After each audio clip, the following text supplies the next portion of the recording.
Aha! From the Lords Macintosh, MacGuffin and Dingwall. Their responses, no doubt. Aye!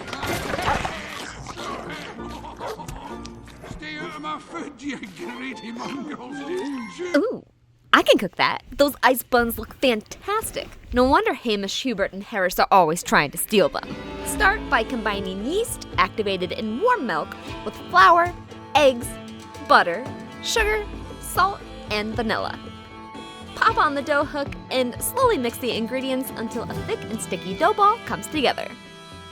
If the dough is too sticky or wet, add a tiny bit of flour to bring it back to a smooth dough consistency. The dough should be loose and flexible, but not stick to your fingers or a spatula when it's ready.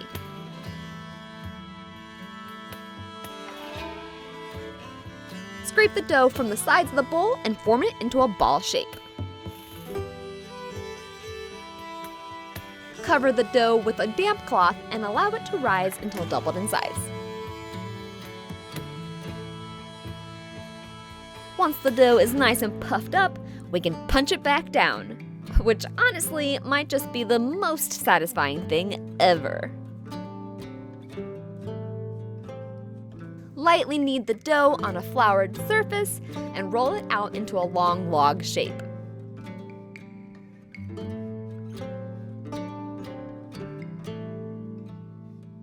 Cut the dough log into evenly sized pieces. Then roll each piece into a ball about the size of a baseball. Then let the dough puff up again for another 15 to 30 minutes, or while the oven is preheating. Once puffed up, give the buns a light brushing of egg wash from top to bottom.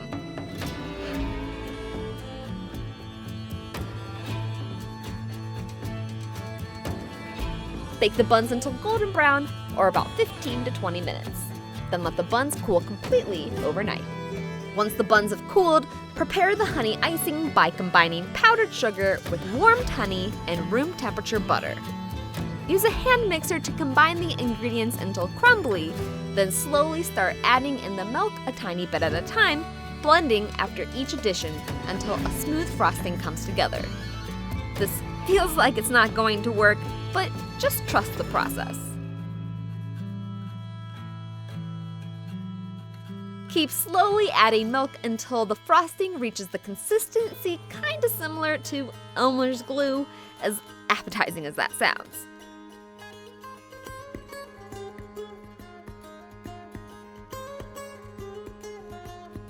Basically, the icing should slowly pour off a spoon and hold the shape of a drizzle without spreading out.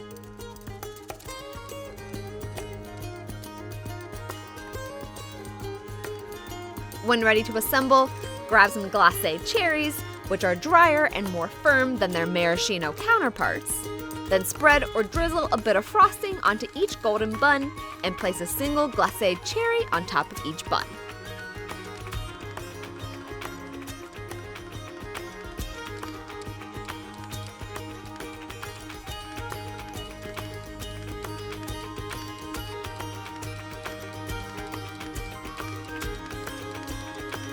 Let the frosting dry for about an hour to stiffen up, or enjoy the iced buns right away. These iced rolls are like a cross between a donut and a brioche bun, and the honey glaze adds an incredible sweetness that definitely makes these mini cakes worthy of stealing from the table whenever they're being served. No wonder the triplets are so obsessed with them. What fictional feast should I make next? Let me know in the comments below. Do you ever get hungry? You can find this recipe and many others with the ingredient amounts and step-by-step instructions over on thestarvingchefblog.com.